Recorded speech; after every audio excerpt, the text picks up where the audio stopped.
While God created the world, the morning stars sang together.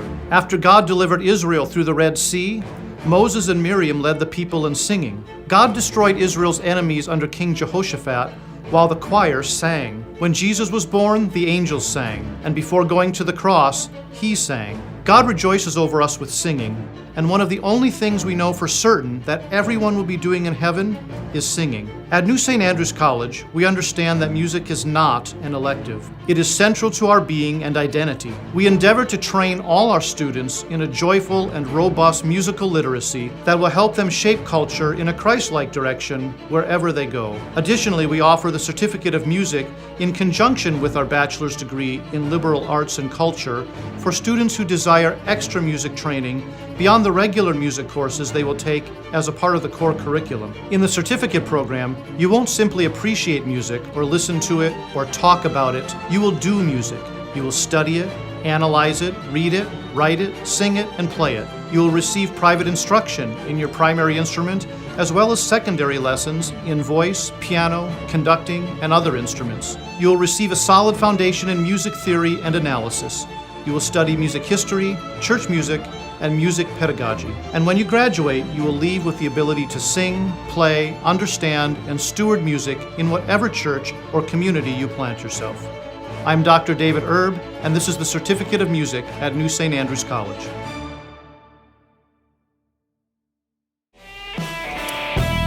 Beer and Psalm Wednesday.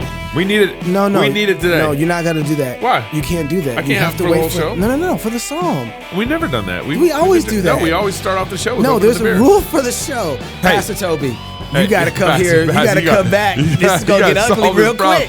quick. You don't have to. Oh, hey. I'm opening it. No, you gotta play Hey, the y'all, song. welcome to Cross You gotta play Politic the song. Beer. If we're gonna do the thing, you can't. Beer or something. We'll get there. What I have to go through to keep tradition around here. This is tradition. No, Starting now. you can't have the beer without the psalm. They go together, Gabe. It's a tradition.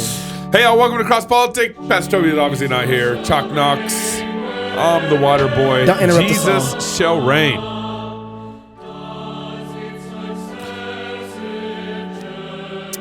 Cheers to the Cheers. king. Cheers to the king. Jesus shall reign. Oh, that's good. That's very good. All right. All right, we'll get there. Okay, We'll get there. Okay, all right.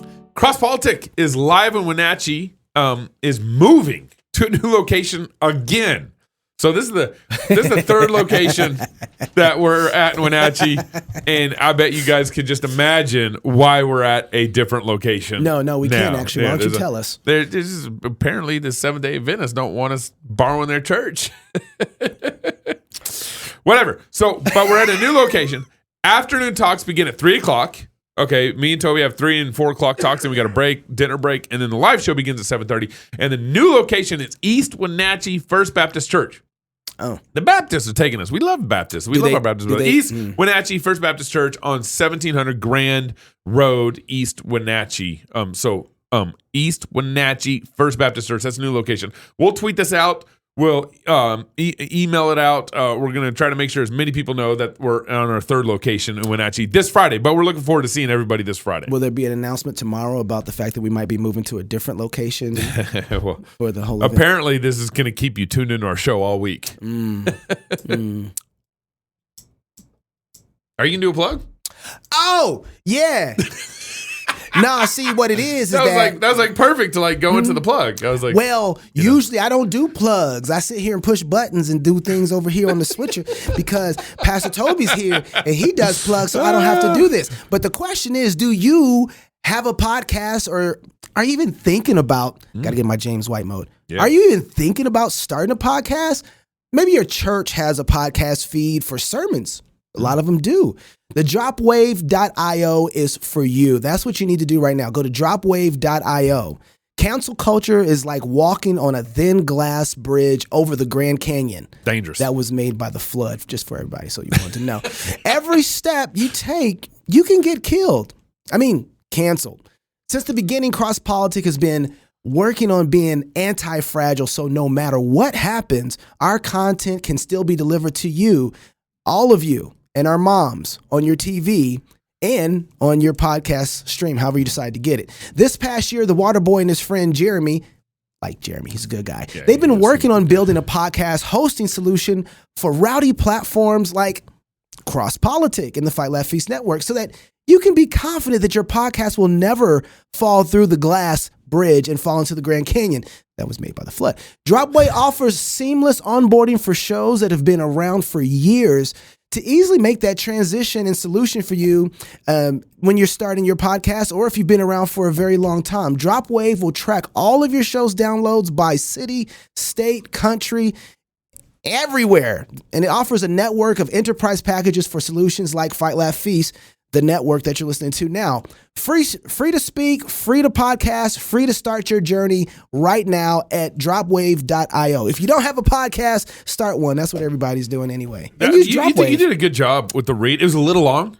You were able to stretch it out. Some idiot wrote that just a little long. No, it was you added to it. You expanded anyways. I was trying to help. November 8th, we've been talking about November 8th elections. We're actually going to be doing a live show November 8th, so tune in for that. It's going to be fantastic. We got all sorts of guests that'll be tuning in on November 8th, so make sure you're there. But the thing I like about this season is that people have to debate each other. Well, they should, but a lot of people aren't debating because each other. we don't have enough debates in our country. We just don't. Yeah, we don't know how to anymore. We don't even know how to debate. So this time, last night, Marco Rubio and his Democratic challenger Val Demings, had a little back and forth about the whole abortion thing, which I found kind of fantastic. Marco Rubio has been clear that he supports no exceptions, even in the cases of rape and incest. He said it time and time and time again. But what I can say to him, and I can say to Florida, we are not going back, Senator, no matter how obsessed you are with the woman's body and her right to choose. We are not going back to a time where women are treated like second-class citizens or like property. And I'll say it again because obviously he didn't hear or he doesn't want to. I support a woman's right to an abortion up to the time of viability. So, can you ask if she'll support a 24-week ban? Will you support a 24-week ban? Because you didn't support a 20-week ban. You didn't support... Up to the time of viability. But when is that? That's the vague language they all give. And then they talk about the doctor and the family. Let me tell you who else is in that room, that abortion room. The government is in that room because she brought them in there. She wants the taxpayer to pay for that abortion. That's government involvement. Not just to pay for that abortion, but to pay for them all over the world. For a woman and That's our extreme. girls. That's a radical... I believe at this point we're going to move on. My watch. I'm going to ask that you both allow me to move on with this debate. We still didn't hear what limits she supports. Well, we know this up until viability, whenever we decide whatever that is. Yeah. But that's not the thing that was really impressive to me. What was impressive to me has been that she said that men are obsessed with women's bodies. I wrote that down too. So what's really been interesting, though, has been watching. She's right about that. There really is an obsession with women's bodies, but it's not from the people who she is trying to point to. Right. There are men running around here dressing up like women, putting prosthetics on to make themselves, over-exaggerated prosthetics on, to make themselves look like women, going to libraries and black-facing women as men. Talk about an obsession. Yeah, right. Talking about an obsession. Yeah. Going into, and she's like, we're never going to go back because, we're not going to be second-class citizens. But yet you let these men who mock women in their looks and then join sports clubs, right, and events and colleges, and say, oh, yeah, we can just put a dress on and compete with women. If that's not being treated like second-class citizens, I don't know what is. Right. And she would support that kind of mess. And that's right. And the only person ultimately that's being treated like a second-class citizen, the woman that's been treated like a second-class citizen, is the one in the womb. Yeah, that's right. And so, it's really interesting. If she's worried about women being treated like second-class citizens, she has a library, pun intended, full of men treating women like second-class citizens, and she refuses to step up to them. Well, this is why Democrats need to be debated on this, because all they do is speak their talking points. They don't want to have to defend anything about abortion. And then once Rubio goes on the offensive, she's on her heels. She can't answer it. What do you mean viability? 20 weeks? 24 weeks? She couldn't answer that question. And that kind of the thing I appreciate about what Rubio did was he didn't deny the exception thing. Apparently, I hope he's against the exception thing. He didn't deny it, but he went on the offensive, And that's what we need to be doing on these debates. It's like, what do you mean we're obsessed with women's bodies? You're obsessed with murdering babies. Yeah. You're going 20 weeks, you're going 24 weeks. You're obsessed with this standard that just doesn't shake out well at all. Speaking of abortion, Stacey Abrams was on MSNBC, obsessed still with abortion. She was asked, how should we be dealing with the economy right now? And just listen to her answer. What could you do as governor to alleviate the concerns of Georgia voters about those livability, daily, hourly issues that they're confronted with? But let's be clear. Having children is why you're worried about your price for gas. It's why you're concerned about how much food costs. For women, this is not a reductive issue. You can't divorce being forced to carry an unwanted pregnancy from the economic realities of having a child. And so it's important for us to have both and conversations.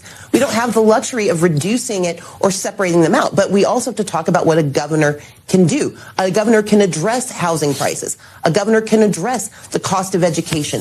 A governor can put money into the pockets of everyday hardworking Georgians instead of giving tax cuts to the wealthy. That's what I talk about on the trail, and that's what's resonating. But let's not pretend that women, half the population, especially those of childbearing age, they understand that having a child is absolutely an economic issue. It is only politicians who see it as simply another cultural conversation. It is a real biological and economic imperative conversation that women need to have. Only politicians see having a child as a cultural conversation? That's what you just said. Mm-hmm. So the guy asked basically, what do you do about the economy? And she says, well, abortion should be on the table is basically what she's arguing. Right. Unwanted pregnancies. Yeah. And a mother has to choose, and a mother has to deal with the economy in a way that men don't have to, or the way that others don't have to and can't identify with. That's talk about obsession about women's bodies. The Democrats are obsessed with abortion so much that they think that that's part of the solution to our economic problems. One of the things that God has designed in this world, this is against the natural order of things, is that the fruit of a husband and a wife, one of the blessings that produces from that relationship are children. Yep. And children, we cannot that's fruitful. Children are fruitful, then children become fruitful. Yeah, what she basically said is like, can you imagine a seed? A seed is a problem. Yep. Seeds, they create problems. They're hard to manage. Could you imagine planting a vineyard and having all these seeds? Oh my goodness, you would have to reap and go out here and harvest these grapes. If you planted all these seeds of grapes, it'd be a nightmare. Oh my goodness, this fruitfulness, we got to crush it. That's what she's saying. God is designed so that man and wife, husband and wife, when they come together, they have children. Those children help them cultivate the things that they produce. They help them. They are not a burden. It is an investment that pays off time and time and time again, and a blessing that gives back over and over and over again. And so when we're talking about, if you want to commit suicide, if you want to Kurt Cobain yourself, this is how you do it. Kill your children. You kill your children. Kill your children. Yep. This is how you don't get blessing. Remember, Bonson said, if we have a downturn in the economy, if we have a deflationary period, the way to get out of that is more productivity. And you can't get around more productivity without children. People are the most valuable resource on planet Earth. That's right. And, me and my wife, we were in Spokane and we were coming out the elevator. And at the time, I think we only had 5 kids. Uh-huh. And we were coming out the elevator. Somebody treated us like we were a clown car. Yeah. People coming out. One person came out, they tried to come in. Another person came out, they tried to get in. And they were like, oh my goodness, how many of you are there? And I remember laughing. I was like, I don't know, but I wouldn't mind a couple more. Yeah. Right. And my wife kind of was offended, but she started laughing too because I was laughing. And she's like, don't worry, my kids will take care of you when you get old. That's right. But that's the reality of it. That's right. We were talking about, me and my wife were talking about this yesterday. It's like we haven't calculated the value of human life to think, oh man, we got Michael Jordan, we have Serena Williams, we have a host. I think that we make up 13%, black people make up 13% of the population here in America. That's right. And somehow make up 60 and sometimes 70% of the NBA and the NFL, right? That's productive. Come on now. And so like that's just in sports, right? And not what we do in business. So could you imagine where the other 20 to 25 million that we've killed right over the last 50 years since Roe v. Wade? Yep. Now think about that's just the 22 million that we killed, not including if those two if they would have had kids. So if each one would have gotten married and had at least one kid or doubled, I mean, if blacks are this productive with this small of a race, right?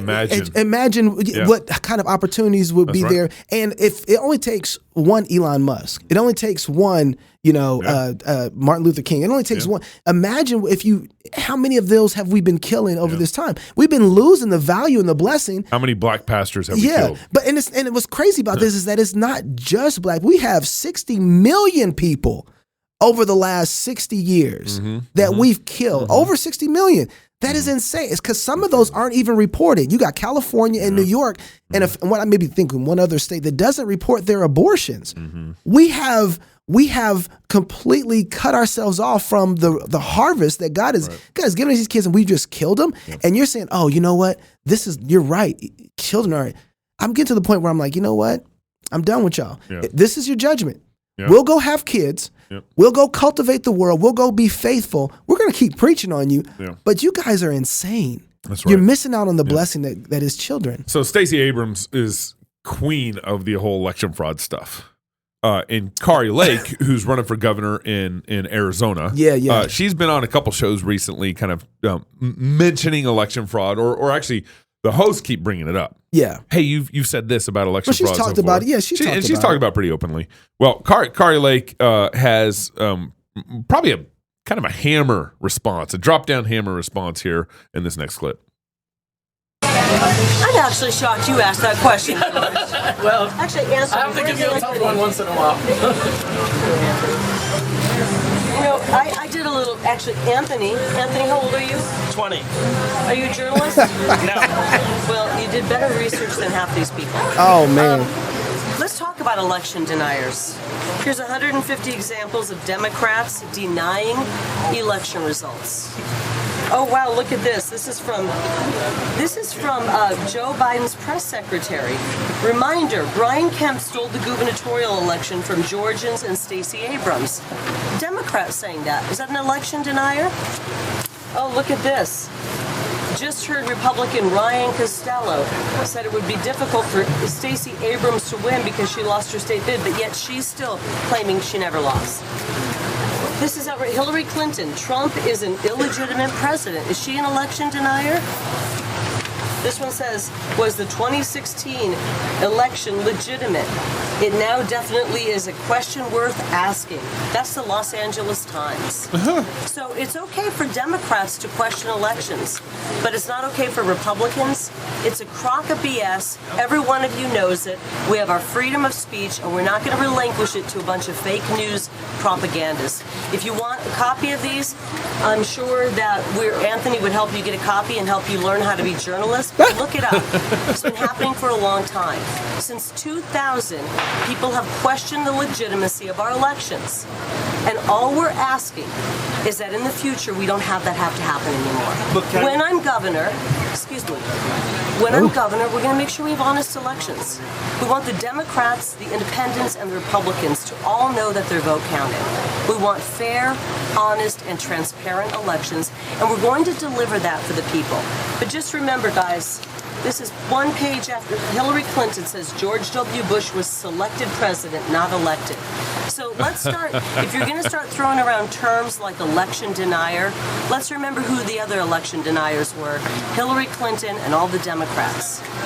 Next question. I'm sorry. I just have to say, first of all, it's kind of like that was a mic drop. She did a great job there. But I every time she goes somewhere or is in an event, is it just me or is her lighting perfect? I think it's staged. I think all her responses, there's a number of videos like this where she's getting a question asked and she kind of brings a mic drop comment or moment. She can't. You don't think she's that good? I think that. Wait. So you think that this was staged? I think this is staged. Yeah. Look, she's got all brothers from another mother back there. Hold up her sons. Black voices for Kari. Yeah, I mean, that's all back there, and she's got the camera. And you notice when she started reading the papers, the camera zoomed in. It panned in a little more. It could be her camera. That look. Come on. They could be there and be like, you know what? You're going to get this question because they always hit you with this question. Yep. So why don't you be ready for it? Maybe. That is not staged. Maybe. Although I will say this, I don't know how the lighting is always perfect wherever she is. Yeah. Doesn't matter where she goes, her lighting is perfect. And I'm like, man, Her lighting, she got that makeup and lighting going hand in hand right that's there. probably because she got some homosexuals doing her makeup. I'm just gonna say that right now. Y'all know what I'm talking about. So KJP, you know KJP, Karine Jean-Pierre, Obama's communications director. Obama's. I mean, at this point, can I just stick with that? I don't need to change at this point. He probably is the one pulling Joe's strings at the end of the day. At this point, well, she is asked about constantly being asked about big oil, but I appreciate Fox's approach. What's his name? Ducey. Yeah. I appreciate his approach here with KJP. So you're asking oil companies to further lower gas prices. What makes you think that they are going to listen to an administration that is ultimately trying to put them out of business? How is the administration trying to put them out of business?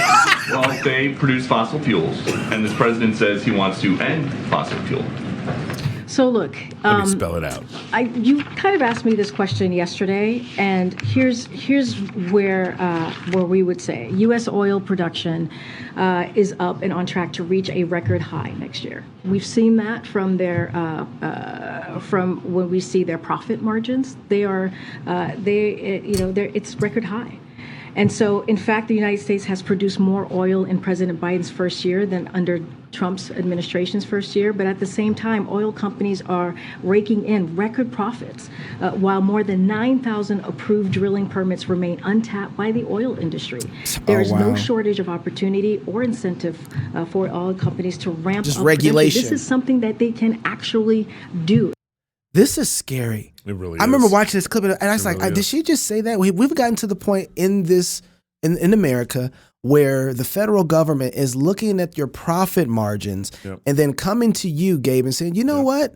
Dropwave, your company that you guys have over there that you've been working on, you guys are doing real good. And there's a lot of people who need more money than you should be. Well, we're not going to say that. We're not even going to say that yet. We'll talk about how much money we think you should be making. But here's the deal. We want you to adjust your prices so that everybody can make sure that they can have access to Dropwave. And if you don't drop the prices, they're doing this already with internet, right? This is not how business works. This is how you ruin business because what you're doing is playing with the But here's the problem is the oil companies for too long have allowed the government to regulate them. They haven't said anything. And so now the government's like, hey, we regulated you. We gave you your monopoly, which is what they did. That's right. And then now we're going to tell you how much money you can make. And we have an election on the 8th. And we need to make sure that you drop your prices for us during that time. So leading up to, so we can look really good to the American people. Because so originally the government gives you the protection you want through your monopoly and through your regulations, and then the government later comes along and says, okay, now you're making too much money. But that's just how it works. That's the mobster move. You know, you go to the Godfather. Godfather, I need you to do a thing for me. One day I'm gonna ask you for a favor. But of course, I would do it for you. You're like family. That's right. That's right. But when I tell you to change your prices, you're going to change your prices. And you're going to be like family. And you're going to change your prices. I'm going to break your legs. And so they don't have any recourse right now in oil. But this is not just, we have to be careful. This is coming to everybody. This is not just going to be the oil industry. This is going to be every institution and every industry. Be like, well, you know what? Eventually, we're going to put some sort of cap on your profits. But we're also going to regulate how much you need to charge people for your product. That's and scary. that's Ducey's follow-up question should have been that. Home, it's where you build your legacy, where traditions are started, seeds are planted, mills are shared, stories are told. Home is where you prepare to go out into the world. Finding the home that is perfect for your family is a big job. Story Real Estate in Moscow's top real estate team, and they zoomed to the top after like 3 years. It was quick. They give people real estate advice all over the country. Family homes, investments, land, new construction, or commercial. They know real estate. If you've thought about a move to Moscow or anywhere in the country, reach out to get connected with Story Real Estate Agent wherever you're going. They can help you guide you home. Visit storyrealestate.com. We love those guys. The Psalm of the day, Psalm 141. Psalm 141, and I'll explain why it's Jesus shall reign is in the background here in a minute, okay? So bear with me. First, let me read the Psalm. Psalm 141. O Lord, I cry out to you. Make haste to me. Give ear to my voice when I cry out to you. Let my prayer be set before you as incense, the lifting up my hands as the evening sacrifice. Set a guard, O Lord, over my mouth. Keep watch over the door of my lips. Do not incline my heart to any evil thing, to practice wicked works with men who work iniquity. and do not let me eat of their delicacies. Let the righteous strike me, it shall be kindness, and let him rebuke me, it shall be as excellent oil. Let my head not refuse it. For still my prayers against the deeds of the wicked. Their judges are overthrown by the sides of the cliff, and they hear my words, for they are sweet. Our bones are scattered at the mouth of the grave, as when one plows and wind breaks and breaks up the earth. As when one plows and breaks up the earth. But my eyes are upon you, O God the Lord. In you I take refuge. Do not leave my soul destitute. Keep me from the snares they have laid for me, and from the traps of the workers of iniquity. Let the wicked fall into their own nets, while I escape safely. As you read through this psalm particularly, you need to realize, and you need to quickly realize, that you do not speak the way God wants you to speak to him. All right, David speaks a certain way, and we need to kind of change our tune in how we speak to God. We need to develop a psalm-like voice in our prayers to God. And in doing this, you will draw closer to God, because your prayers will begin to reflect the reality of who God is, who man is in relationship to God, and the nature of the world around us. David starts out this psalm crying out to God, asking God to make haste to hear him. Twice, David in the first verse says, I am crying out to you, so please hear me. It says, give ear to my voice. It's apparent David is in great distress in this psalm. And in verse 2, David asks God to let his prayers be like incense and his lifted hands like an evening sacrifice. In verses 3 and 4, David cries out and asks God to guard his mouth and keep his mouth from and his heart from doing evil things, and to keep David from the even eating of the wicked's delicacies. David then asked God to let the righteous strike him, and that is a kindness. Let the righteous strike him. That is a kindness. And that strike from the righteous will be like oil that runs down from his head. David goes on to verse 6, telling God that his prayers are against the deeds of the wicked, and God answers that prayer by throwing those judges off the cliff. In verse 7, we get some insight into David's distress here. David describes his distress as bones on the edge of the grave and a plow bearing down towards him to grind and bury his bones into the ground. David has high caliber enemies, and they are brutal enemies. Regardless of his threat, David's eyes are fixed on the Lord, he says, and he takes refuge in God, who will not leave his soul destitute, even when his bones are hanging next to the grave. David ends in this psalm asking God to keep him from his enemies and to let the wicked fall into their own traps. David knows that when God acts against his enemies, David will walk away safely. Now, this section, I want to highlight one section for you in this psalm, verse 5. Let the righteous strike me, and it shall be kindness, and let him rebuke me, it shall be excellent oil. Let my head not refuse it. This should be one of our frequent prayers. We should be asking God to bring righteous people into our lives that rebuke us with real deep rebuke that cuts us and gets to the heart of our problems. We need righteous friends that know how to surgically rebuke us. But this kind of rebuke not only cuts us, but also heals us, right? It cuts us and it brings oil. This kind of rebuke opens the wounds of sin and heals us with the truth of oil. Yeah. This kind of rebuke from the righteous is like excellent oil on our heads, and our heads should not refuse it. As Christians, whether you're 20 years old, 80 years old, wherever God has you in your walk of life, this prayer should be your prayer. And when God answers this prayer, and a friend rightly speaks rebuke to you in your life, as David says, it is a kindness. Now, one last comment about this psalm. Jesus Shall Reign is our chosen song for this. Is actually based off Psalm 72, but Jesus Shall Reign actually takes a quote out of this psalm, and it comes from verse 2. It says, let my prayer be set, you can go and play him if you want. Let my prayer be set before you as incense, and the lifting up my hands as the evening sacrifice. It sounds familiar in Jesus Shall Reign. God is good, and because his son is king of the whole world, we get the confidence that our prayers already have ascended to the Father. Our prayers have already been an evening sacrifice. Or because Jesus was the final sacrifice and sitting at the right hand of God the Father. Jesus has already accomplished this prayer. He was the incense before God. He was the evening sacrifice, and the quote is in morning sacrifice in Jesus Shall Reign. And he suffered our rebuke for our sin. And Jesus poured out his blood upon us like oil running down our heads so we can be truly cleansed from all our sin and made truly righteous. So when you pray this prayer, you are praying something that Jesus has already accomplished in his death and resurrection. Cheers to the King. There we go. Cheers to the King. I just wanted to be made known. Toby, don't tell me when to play the music. He kind of knows his place, unlike you. If you're single, get married. If you're married, have you some kids. And if you have kids, go baptize them. Until tomorrow, love God with all your heart, soul, mind, and strength. Love your neighbor as yourself. Go fight, laugh, and feast. This is Cross Politic. East Wenatchee Baptist Church. This is where Dave and I plan this year's company holidays. Let's go through the list. Easter. Too religious.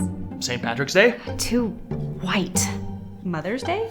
Way too cisgendered.